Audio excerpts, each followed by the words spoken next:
Hi, today is quiz number 5 for Civil Services Examination Prelims 10th of October 2021.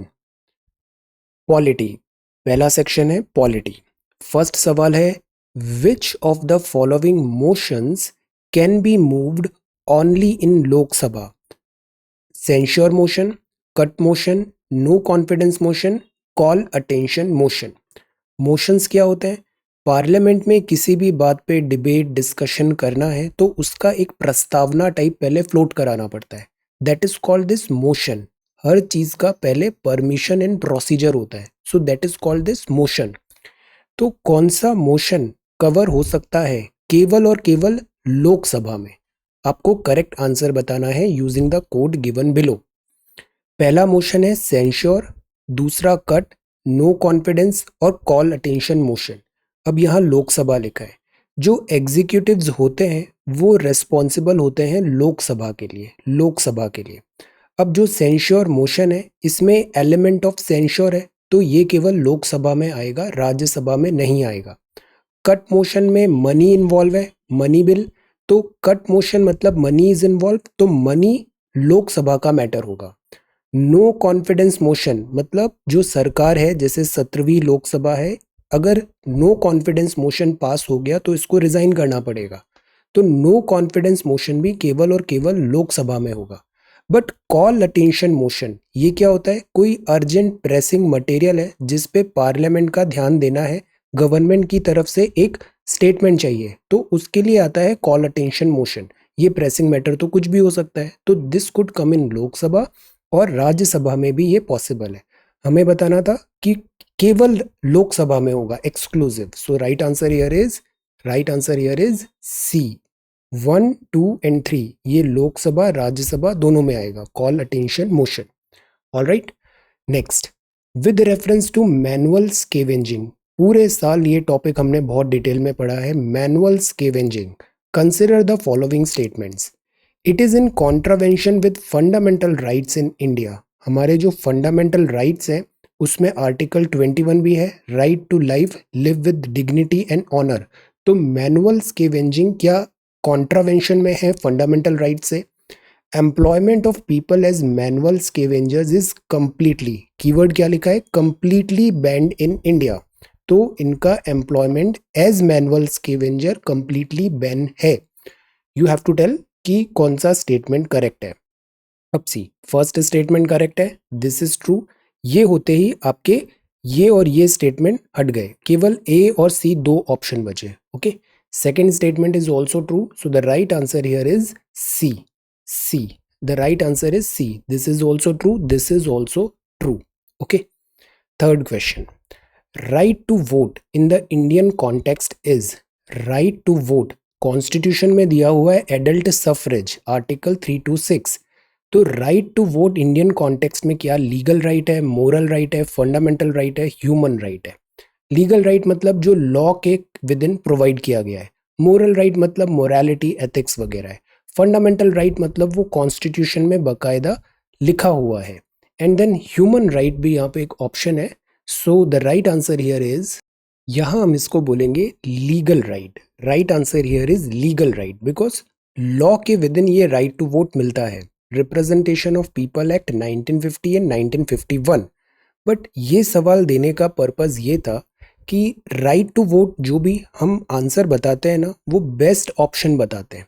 इन सब available option में जो best option था वो था लीगल राइट. बट अगर एक ऑप्शन ई भी आ जाता जिसमें लिखा होता कि ये कॉन्स्टिट्यूशनल राइट है, तो आंसर आप क्या मार्क करते? उस केस में आप मार्क करते कि ये कॉन्स्टिट्यूशनल राइट है. ओके, क्योंकि सिविल सर्विसेज 2017 आई गेस उसमें ये पेपर आया था, सवाल में कॉन्स्टिट्यूशनल राइट लिखा था और लीगल राइट भी लिखा था. तो यूपीएससी ने कॉन्स्टिट्यूशनल राइट को सुप्रीम माना है, इसको प्रेफर माना है. बिकॉज एनसीईआरटी में भी लिखा है कि right to vote is a constitutional right. Okay, तो अगर कॉन्स्टिट्यूशनल नहीं लिखा है then it is a legal right, otherwise it's a constitutional right. Okay, then question number 4 है. Article 340 of the Indian Constitution deals with the appointment of a commission to investigate the conditions of backward classes. ये अभी काफ़ी news में है और बहुत discussion हो रहा है। अभी जो 102nd CAA था उसमें भी चेंजेस की बात आई है। सो आर्टिकल 340 जो है इसमें ये लिखा है कि एक कमीशन होगा जो इन्वेस्टिगेट करेगा conditions of backward classes. Justice Rohini commission था, 2017 में अपॉइंट हुआ था और उसमें बात थी सब categorization of OBCs. You have to tell in दोनों में से कौन सा स्टेटमेंट करेक्ट है। तो जो आर्टिकल 340 है इसमें लिखा हुआ है कि एक कमीशन होगा जो इन्वेस्टिगेट करेगा conditions of backward classes. This is absolutely true. Second statement में जो जस्टिस रोहिणी कमीशन था 2017 में अपॉइंट हुआ था और यहाँ बात था सब कैटेगराइजेशन ऑफ ओबीसीज। यहाँ जो क्रीमी लेयर है इस बात पे अभी डिबेट एंड डिस्कशन हो रहा है। So the right answer here is C. ये दोनों करेक्ट है, both 1 and 2। Next, with reference to secrecy of vote. India में सीक्रेसी ऑफ वोट है, जैसे हम विधानसभा चुनाव में अपना मतदान करते हैं या लोकसभा में तो वो सीक्रेट बैलेट होता है। So with reference to secrecy of vote consider the following statements. पहला, it is a part of the freedom of expression. Freedom of expression, it is an integral part of a free and fair election. अगर free और fair election कराना है तो secrecy होना जरूरी है, otherwise voter का जो वोटिंग बिहेवियर है वो टेम्पर हो जाएगा, उसमें प्रेशर लग सकता है। So free and fair election के लिए वोटर्स को सेफगार्ड करने के लिए सीक्रेसी ऑफ वोट होगा। और ये मेंशन भी है universal declaration of human rights. तो this is true, this is mention in universal declaration of human rights so that free and fair election conduct कराए जा सके। This is true. ये इंटीग्रल पार्ट है फ्री और fair election का और इसको फ्रीडम ऑफ एक्सप्रेशन का पार्ट भी माना जाएगा। So the right answer here is D. ये सारे करेक्ट है। This is true and this is also true. So this is polity. Okay, now let us come to geography. Geography में पहला सवाल है, कंसिडर द फॉलोइंग स्टेटमेंट्स। एक enclosed sea है। Enclosed सी कैसे होते हैं, जैसे मेडिटेरेनियन हो गया, मतलब कंप्लीटली एनक्लोज्ड नहीं है बट वो एनक्लोज कहे जा सकते हैं, दे आर ऑलमोस्ट एनक्लोज्ड। और ये लो लैटिट्यूड पे है। The enclosed sea in the low latitude have lower temperature than the open sea. Enclosed sea in the high latitudes have higher temperature than the open sea. तो यहाँ पहले जो दो term है वो है लैटिट्यूड और दूसरा जो टर्म है enclosed and open sea. Okay, तो इसका करेक्ट आंसर क्या होगा? इसका जो करेक्ट आंसर होगा वो करेक्ट आंसर होगा डी। मतलब ये भी गलत है, ये भी गलत है। Let me tell you the concept of latitude, open and closed sea first. Okay, जैसे कि देखिए ये हमारा प्लैनेट अर्थ है, ये ऐसे घूम रहा है, तो ये जो ओशियंस है ना, इन अ वे तो सारे ओशियंस इंटरकनेक्टेड है। बट एनक्लोज्ड सी क्या हुआ है, जैसे ये रेड सी को देखिए, ये ऑलमोस्ट लैंड मास से एनक्लोज्ड है ना। जैसे पर्शियन गल्फ को देखिए, ये ऑलमोस्ट लैंड मास से क्लोज्ड है। और जो ये ओपन सी है, मतलब यहाँ फ्रीली एक्सचेंज ऑफ वाटर हो रहा है। और ये तीन लाइन याद रखनी है, tropic of cancer, this is equator and capricorn. ये लेटे हुए हैं तो इनको लैटिट्यूड बोलते हैं, और लॉन्जिट्यूड होते हैं जो नॉर्थ और साउथ में ये जो लाइंस कन्वर्ज हो रही हैं, ये कन्वर्जेंस हो रहा है, these are longitude. Longitude time के लिए होता है और लैटिट्यूड जो होता है वो बताता है इक्वेटर से कितनी डिस्टेंस पे है वो। ओके, तो अब देखिए पहला था एनक्लोज्ड सी लो लैटिट्यूड, मतलब 0 डिग्री के आसपास है, सोलर इंसोलेशन ज़्यादा आएगा। तो यहाँ लोअर टेम्परेचर है देन द ओपन सी।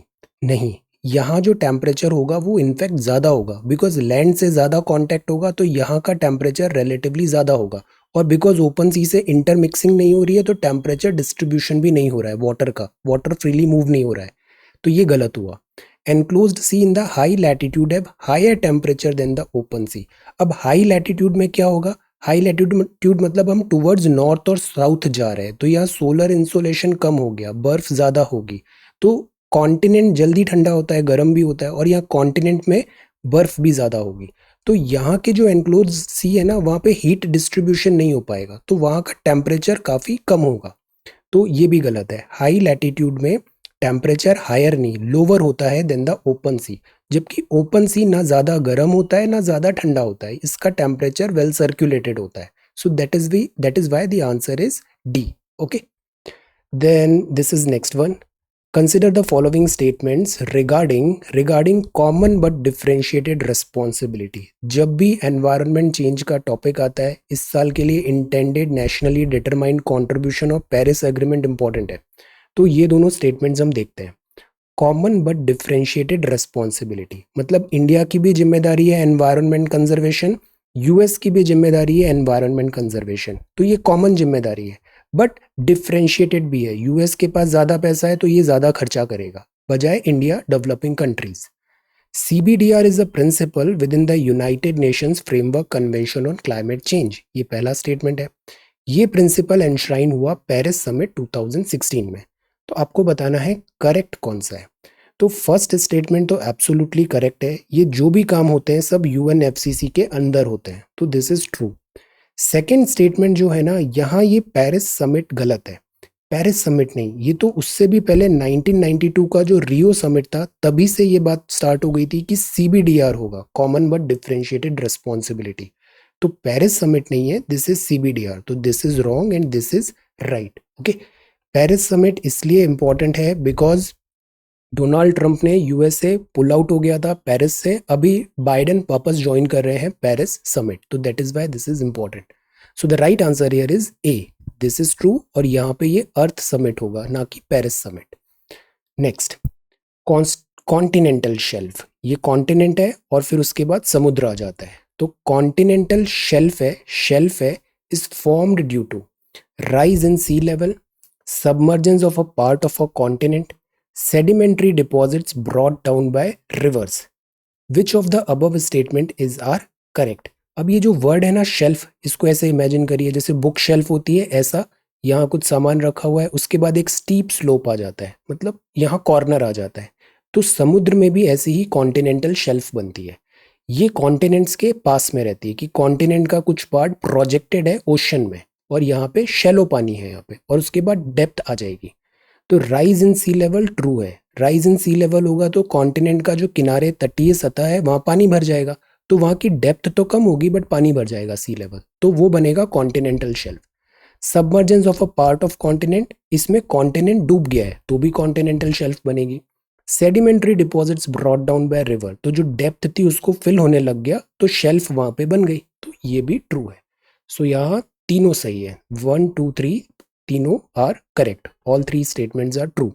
अब इसको ऐसे विजुअलाइज करिए, ये जो है ना सेक्शन, इससे भी अक्सर सवाल आए। ओशियन टोपोग्राफी बोलते हैं इसे। जैसे ये कॉन्टिनेंट है, इसके बीच में समुद्र है, तो कॉन्टिनेंट है, कॉन्टिनेंट के जस्ट बाद चालू होती है कॉन्टिनेंटल शेल्फ। तो यहाँ पानी भरा हुआ है, कॉन्टिनेंटल शेल्फ है, बट वो कुछ डेप्थ है इसकी, सर्टेन शैलो डेप्थ है, बट ओशियन चालू हो गया है, तो दिस इज कॉन्टिनेंटल शेल्फ। यहाँ रिच मिनरल रिसोर्सेज मिलते हैं, ऑयल वगैरह कॉन्टिनेंटल शेल्फ में बहुत मिलते हैं। इसके बाद आता है स्लोप, ढलान एकदम से बढ़ेगी और फिर दिस अबिसल प्लेन आ जाएगा। कॉन्टिनेंटल राइज है, फिर ये अबिसल प्लेन आ जाएगा। बीच बीच में आते हैं ये ऐसे सी माउंट और एक गयाउट्स भी होते हैं। ओशियन के बीच में होती है मिड ओशियनिक रिज, जहाँ पे ऐसे कन्वेयर बेल्ट के फैशन पे यहाँ पे ऐसे प्लेट टेक्टोनिक्स एटसेट्रा हो रहा है। मिड ओशियन रिज नई ऐसे प्लेटफॉर्म हो रही है और यहाँ सबडक्शन हो जाएगा। फिर ये सबमरीन कैनियंस वगैरह भी बनती है, वो यहाँ बनती है इधर कॉन्टिनेंटल शेल्फ एंड उसके पास में। तो ये ट्रेंच है, magma, rift valley, MOR। Okay, तो ये फीचर्स भी हमें पता होना चाहिए, class 11th physical geography. Now look at this, consider the following statements. Mangroves very important, grow only, keyword क्या लिखा है, only, in the intertidal regions of the tropical coast line. Intertidal regions of the tropical coast line. Mangroves cover in India has declined in the last 5 year, पिछले 5 साल में mangrove का cover decline हुआ है। West Bengal has the largest share of mangroves cover in India. अब आपको बताना है इनमें से करेक्ट स्टेटमेंट क्या है। तो जो मैनग्रोव है ना, ये मैनग्रोवी हेलाइन है, सॉल्ट टॉलरेंट स्पीशीज है ये मैनग्रोव, मंगल। तो इसके कारण ये इंटरटाइडल रीजन्स में ही मिलते हैं। They are grown in intertidal regions because यहाँ पे खारा समुद्र का पानी रहता है, ट्रॉपिकल कोस्ट लाइन। मैनग्रोव्स जो है ये डिक्लाइन है पिछले 5 साल से, इसीलिए ये एक बहुत बड़ा कॉज ऑफ कंसर्न है, तो दिस इज ऑल्सो ट्रू। और ज्यादातर share this Sundarbans West Bengal में मैनग्रोव का है, so the right answer is D, this is true and this is also true. Next, अब हम देखते हैं डेल्टा और एस्चुरी। जैसे नर्मदा रिवर आती है वो बनाती है एस्चुरीज होती है, यहाँ पे गंगा आती है ये बनाती है सुंदरबन का delta. Deltas are formed in low tide region. Tide क्या होता है? समुद्र का पानी ऊपर नीचे ज्वार भाटा होता है because of gravitational pull of moon and sun. So delta are formed in low tide regions, whereas estuaries are formed in high tide region with rift valley. Is it true? Estuaries are usually more fertile than delta region. Estuary ज़्यादा fertile होगी than delta region. Delta region continuously interact with the ocean, unlike estuaries which does not. You have to tell कि इसमें से correct क्या है। अब दूसरा statement देखिए, estuary are usually more fertile than delta region. Narmada Tapi यहाँ सूरत के आसपास है और गंगा आ रही है यहाँ पर सुंदरबन और वेस्ट बंगाल डेल्टा। ज़्यादा फर्टाइल जोन कौन सा है? डेल्टा वाला जोन है ना, इसी को तो प्राइम ब्रिटिशर्स यहीं पे आए थे और सबसे ज़्यादा फर्टाइल लैंड्स यहीं पर है डेल्टा, बिकॉज ये फाइन डिपॉजिट्स आ रहे हैं। तो ये स्टेटमेंट तो गलत है, डेल्टा रीजन ज़्यादा फर्टाइल होगा एश्चुरी से। थर्ड स्टेटमेंट देखते हैं, delta region continuously interact with the ocean. अगर कंटिन्यूसली इंटरैक्ट होगा ओशियन से तो ओशियन की जो वेव्स है वो सेडिमेंट्स को बहा ले जाएगी, तो उससे क्या होगा? सेडिमेंट डिपॉजिट नहीं होगा, डेल्टा फॉर्मेशन नहीं होगा। हम पढ़ते हैं ना bird foot delta, cuspate delta etcetera. तो डेल्टा नहीं बनेगा अगर हैवी इंटरेक्शन हो रहा है ओशियन से। सो ये स्टेटमेंट भी गलत है। तो 2 और 3 गलत है तो बचा ये, तो A statement has to be true. तो कई बार आपको एलिमिनेट करना है, इसमें आप श्योर नहीं हो तब भी आप बता सकते हो A is the answer. Delta formed होता है लो टाइड रीजन में ताकि डिपॉजिट हो पाए, where is estuaries are formed in high tide region with rift valley, force ज्यादा होता है, रिवर यहाँ पे आके समुद्र से मिल रही है। So the right answer is a. Okay, so this completes geography. अब आते हैं हिस्ट्री में। विद रेफरेंस टू धोलावीरा, अभी ये 40th साइट इंक्लूड किया गया है this world heritage India Indus valley civilisation. With reference to Dholavira consider the following statement. ये लार्जेस्ट साइट है इंडस वैली सिविलाइजेशन की, ये लोकेटेड है ट्रॉपिक ऑफ कैंसर पे, ये first Indus valley site in India to be included in a world heritage site. So you have to tell इनमें से correct क्या है। यहाँ ये नहीं लिखा है कि ये पहली वर्ल्ड हेरिटेज साइट है, यहाँ ये लिखा है कि ये पहली इंडस वैली साइट है जिसको इंक्लूड किया गया है हेरिटेज साइट में, वर्ल्ड हेरिटेज साइट में। ओके, और ये ट्रॉपिक ऑफ कैंसर है, मतलब ये 23.5 डिग्री नॉर्थ, और ये लार्जेस्ट साइट है इंडस वैली सिविलाइजेशन। अब इसमें ये नहीं लिखा इन इंडिया या कुछ राइडर नहीं लगा है, ओवरऑल पूछा है कि आईवीसी की जितनी भी साइट्स हैं उसमें से Dholavira is the largest. So this is not true. So the right answer here is B. Right answer here is this B. 23.5 degree tropic of cancer के पास है और इंडस वैली साइट भी है ये जो इंक्लूड हुआ है as a world heritage site. So the right answer is B.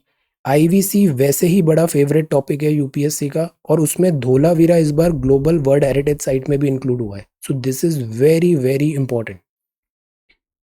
अब बताइए, ये सब्सिडियरी अलायंस आया, ये इंट्रोड्यूस किया था रॉबर्ट क्लाइव ने 1798 में। डेट याद रखिए और ये नाम याद रखिए, क्या ये मैच कर रहा है सब्सिडरी अलायंस से। फर्स्ट सब्सिडरी अलायंस साइन हुआ था नवाब ऑफ अवध से, अवध के साथ। British control the defence and foreign relations of the protected ally under subsidiary treaty. आपको बताना है करेक्ट क्या है। तो पहले तो ये रॉबर्ट क्लाइव है, ये इस ड्यूरेशन पे था, जबकि 1799 पे तो वेलेस्ली था, तो वेलेस्ली होना चाहिए ना, रॉबर्ट क्लाइव नहीं होगा।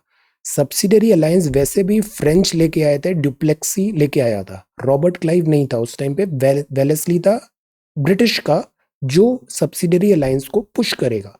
सब्सिडरी अलायंस भी ग्रेजुअली इवॉल्व हुई है, पहले रॉ फॉर्मेट था, फिर और रिफाइन हुआ ऐसे, बट ये रॉबर्ट क्लाइव तो नहीं है, तो this is wrong. First subsidiary alliance Awadh के साथ क्यों करेंगे? सब्सिडियरी ट्रीटी अवध तो पहले ही हमने जीत लिया है, तो नवाब ऑफ अवध के साथ नहीं होगा, ये उनके साथ होगा जिनको हमें इंक्लूड करना है, मतलब ब्रिटिशर्स को इंक्लूड करना है अपनी ईस्ट इंडिया कंपनी में, तो अवध नहीं होगा, this is not Awadh. British control the defence and foreign relations of the protected ally under subsidiary treaty, ये सही लग रहा है। सब्सिडियरी ट्रीटी में इन्होंने जो लोकल रजवाड़े थे उनको अपने आप पे डिपेंडेंट बना दिया, ब्रिटिशर्स पे डिपेंडेंट बना दिया कि उनका डिफेंस और फॉरेन वो इंडिपेंडेंटली नहीं रख पाएंगे। सो अब बताइए अब करेक्ट क्या होगा?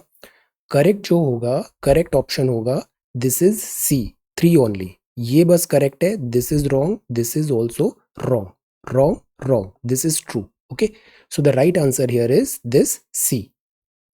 जो रियल एग्जाम होता है ना वो भी आइडियल सिनेरियोज में नहीं होता है. बार बार इन्विजिलेटर आएगा, आपसे यहाँ साइन कराएगा, वहाँ पे बहुत सारे स्टूडेंट्स भी होंगे, कई बार आसपास ट्रैफिक भी चल रहा है, कुछ साउंड्स भी आ रहा है. तो ऑलवेज प्रिपेयर की कोई भी कंडीशन हो, आपका कॉन्सेंट्रेशन और जो फोकस है ना वो लूज नहीं करना है. आपको फोकस हमेशा मेंटेन करना है. तो जैसे यहाँ पे read every single word very carefully, और इस 30 मिनट में ना कॉन्सेंट्रेशन लूज नहीं करना है. Stay focused. Which one of the following books of ancient India has the love story of the son of the founder of Sunga dynasty. अब ये जो किताबें हैं ना, काव्य महाकाव्य वगैरह, ये कल्चर में अक्सर पूछा जाता है. तो आप बताओ इसका क्या है. This is Swapna Vasavadatta, this is Malavika Agnimitra, Meghaduta और रत्नावली. तो इनमें से कौन सा है सुंगा डायनेस्टी का. The right answer here is this B, Malavika Agnimitra. ये लिखा है कालिदास जी ने. Okay. Then अब ये बताइए 14th. Consider the following statements. It is hand woven in mulberry silk and has pure gold or silver zari. Characteristic है. Design motive draw inspiration from the temple architecture of South India. मतलब ये south का कोई design है. दे वर patronised bye चोला dynasty. चोला भी यहाँ चेन्नई के पास में यहाँ कहीं रहते थे, चोला डायनेस्टी. तो this belongs to south.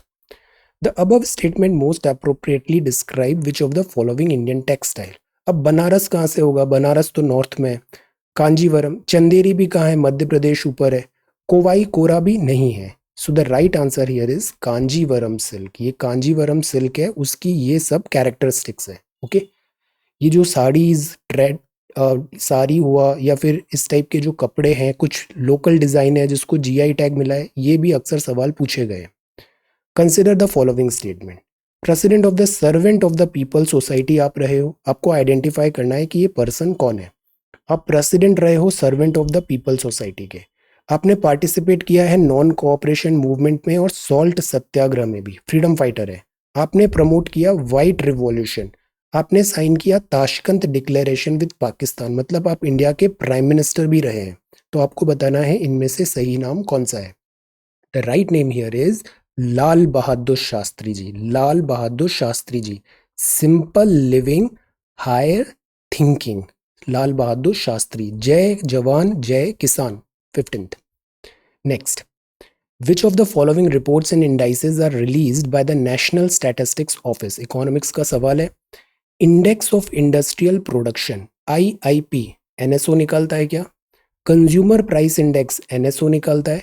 Periodic labour force survey क्या NSO निकालता है. कुछ ही दिन पहले PLFS आया है बिकॉज लॉकडाउन एंड माइग्रेशन के कारण हैवी जॉब लॉसेज हुए.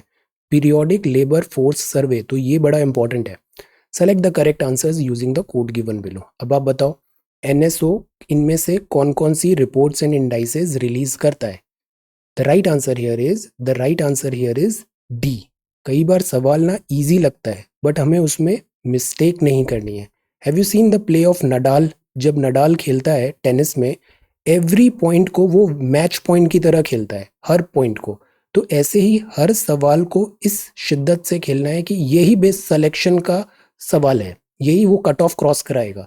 इतनी सिंसियरिटी से अगर आप हर प्रश्न सॉल्व करोगे ना, तो आप देखना एटलीस्ट 2 या 3 प्रश्न ज्यादा सही होंगे. Okay. So concentration. So this is D. 1 2 3. Teaser loan क्या होता है. Sometimes seen in news. इसका मतलब क्या है. Teaser loan. ये वो लोन्स होते हैं जो प्रोवाइड किए जाते हैं हाई नेटवर्थ इंडिविजुअल्स को.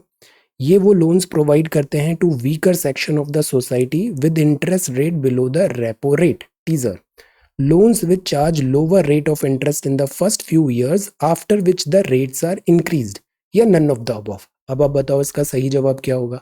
अब इसका मीनिंग देखो. टीजर, जैसे मूवीज में टीजर आता है ना, बॉलीवुड वगैरह में कुछ ट्रेलर आया है तो उसमें वो टीजर बस देते हैं, मतलब एक हिंट देते हैं कि you go and watch that movie.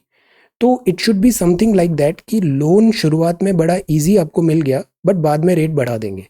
Loans with charge lower rates of interest, teaser दिया फर्स्ट फ्यू इयर्स में पार्ट में, और उसके बाद रेट्स अचानक से बढ़ जाती है, तो उसको बोलते हैं टीजर लोन. तो right answer here is C.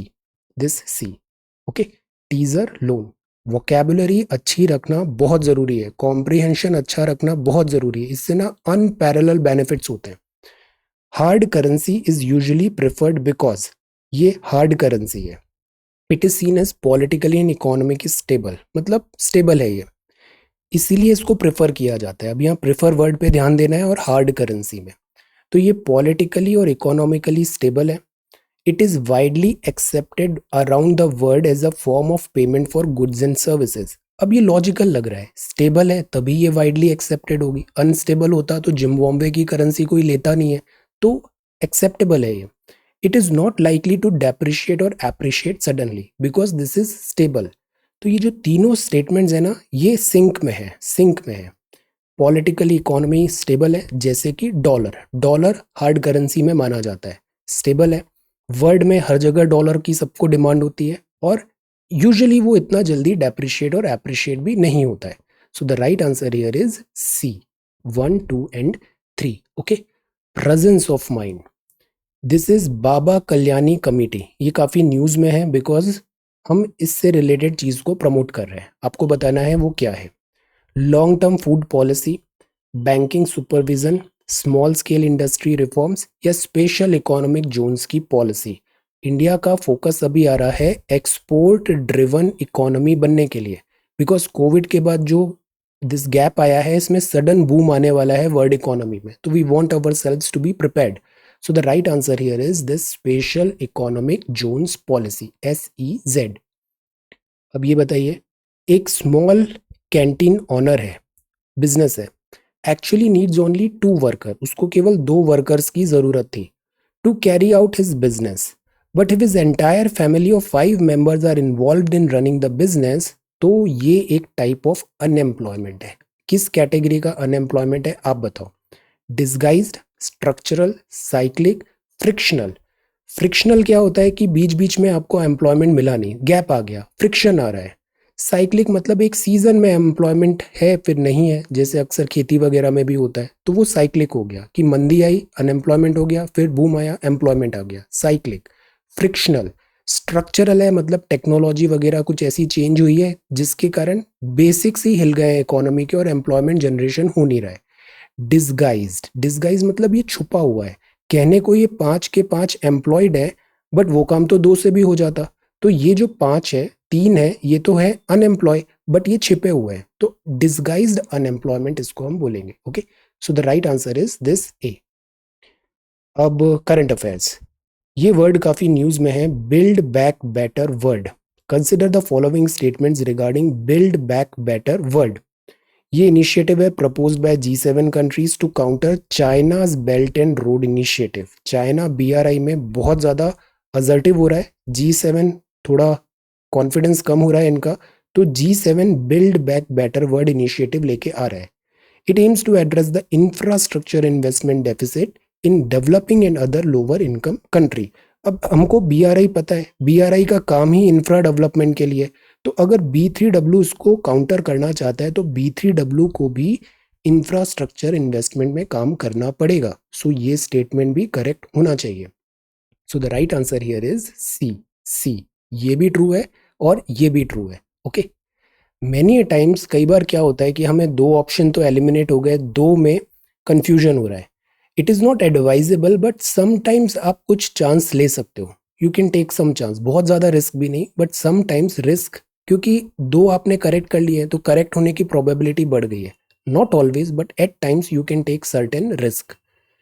Nord Stream 2 pipeline, ये भी बहुत न्यूज़ में है, कनेक्ट करती है which of the following 2 country? Germany Russia, US Mexico, Germany France और डेनमार्क स्वीडन। तो ये नॉर्ड 2 जो पाइपलाइन है, ये इसको किसको कनेक्ट करेगी? US मैक्सिको नहीं है, जर्मनी फ्रांस नहीं है, डेनमार्क स्वीडन नहीं है, this is Germany and Russia. Germany and Russia, Europe और रशिया पे USA सैंक्शंस लगाना चाहता है, जर्मनी एंड रशिया। ये बताइए, सागर इनिशिएटिव बहुत न्यूज में है, security and growth for all in the region, क्या ये इसका फुल फॉर्म है? Is India's strategic vision for the Indo Pacific region. अभी इंडिया और इंडोनेशिया ने कोऑर्डिनेटेड पेट्रोल एक्सरसाइज किया था, CORPAT is a part of the SAGAR vision. You have to tell correct क्या है। तो जो पहला स्टेटमेंट है सागर, इसका फुल फॉर्म यस होता है security and growth for all in the region. This is correct. SAGAR का फुल फॉर्म होता है security and growth for all in the region, और ये इंडिया का स्ट्रैटेजिक विजन भी है। बट यहाँ एक वर्ड लिखा है Pacific. We are not very much interested in Pacific. हम बस इंडियन ओशन पे ही स्पेसिफिक रहना चाहते हैं। तो ये गलत हो गया, बिकॉज यहाँ पैसिफिक लिखा था। हम केवल इंडियन ओशन पे फोकस करना चाहते हैं।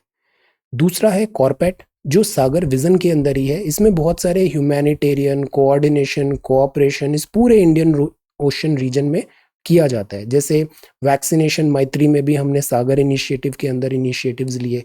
तो ये सारे सागर के हैं, बट ये सब है इंडियन ओशन का, ना कि पैसिफिक। तो करेक्ट स्टेटमेंट क्या होगा यहाँ पे? करेक्ट स्टेटमेंट होगा बी, टू ओनली। ये ट्रू है, ये रॉन्ग है। Next, both India and South Africa are the members of which of the following multilateral forums. South Africa हमारा अच्छा फ्रेंड है। इंडिया और साउथ अफ्रीका बहुत सारे मल्टीलेटरल फोरम्स में भी है। ब्रिक्स, इसमें तो नाम में ही साउथ अफ्रीका लिखा है, बाद में साउथ अफ्रीका ऐड हुआ था। WTO में 195 से ज़्यादा कंट्रीज हैं, तो साउथ अफ्रीका होना चाहिए यहाँ पे, तो WTO में होगा। G20 में हमने देखा है south Africa is a big economy, तो G20 में भी साउथ अफ्रीका है। और इंडियन ओशन में भी ये केप ऑफ गुड होप है, तो South Africa Indian Ocean Rim, Rim मतलब दिस इंडियन ओशन रिम, इसमें भी साउथ अफ्रीका है। So the right answer here is D, 1 2 3 4, this India and South Africa दोनों में इन सारे ऑर्गेनाइजेशन के मेंबर्स हैं। अब ये बताइए, ये स्कीम बहुत ज़्यादा न्यूज़ में है बिकॉज ईवी, हर जगह इलेक्ट्रिक व्हीकल्स का फोर्स हो रहा है। टाटा अभी लेके आया नेक्सॉन ईवी, और एक और ईवी आई है अभी, this Tiago EV. So Tigor EV, which union ministry implements the fame scheme, fame which was in the news recently. तो इसमें यही है, फास्टर एडॉप्शन करना है हमें दिस इलेक्ट्रिकल व्हीकल्स का। तो मिनिस्ट्री ऑफ कल्चर है, हैवी इंडस्ट्री है, एक्सटर्नल अफेयर है, साइंस एंड टेक्नोलॉजी है। तो आंसर इसका है heavy industries. Okay, heavy industries. So this is 25 MCQs in 25 minute. Okay, so score क्या हुआ आप बताओ। स्कोर वैसे बहुत सीरियसली नहीं लेना है, बट स्टिल आप अपना स्कोर बताओ, ताकि मुझे आइडिया लग जाता है कि पेपर हम ठीक है, ज़्यादा टफ या ज़्यादा इजी तो नहीं हो रहा है। Okay, so that is why tell your score. So thank you so much for watching this video. Take care, study well and be safe.